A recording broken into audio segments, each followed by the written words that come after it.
ஒரு எண்ணின் 64% வந்து 2592 எண்ணில் அதே எண்ணின் 88% எவ்வளவுன்னு கேட்டிருக்காங்க. நம்ம அந்த எண்ணை எக்ஸ்ன்னு வச்சுக்கலாம். இப்போ என்ன கொடுத்துருக்காங்க, எக்ஸின் 64% வந்து 2592. அப்போ இன்ட்டு அதே எண்ணின் 88% எவ்வளவுன்னு கேல்குலேட் பண்ணிடலாமா? இதை சால்வ் பண்ணால் அப்போ இது என்ன ஆகும், 2592 divided by X into 64 by 100ன்னு போடுவோமா? அது மேலே போகையில் இதனோட மல்டிப்ளை ஆயிருமா? இன்ட்டு இதை எப்படி எழுதலாம், எக்ஸ் இன்ட்டு 88 பை 100. இப்போ இந்த 100 கேன்சல் ஆயிரும். இந்த எக்ஸையும் அடிச்சிடலாம், இதையும் அடிக்கலாம், அதுக்கப்புறம் இங்கேயும் அடிக்கலாம். 24 4ன்னு கிடைக்கும். ஸோ அப்போ 324 இன்ட்டு 11.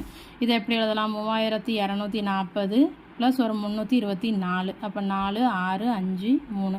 அப்போ அந்த எண்ணின் 88% வந்து 3564.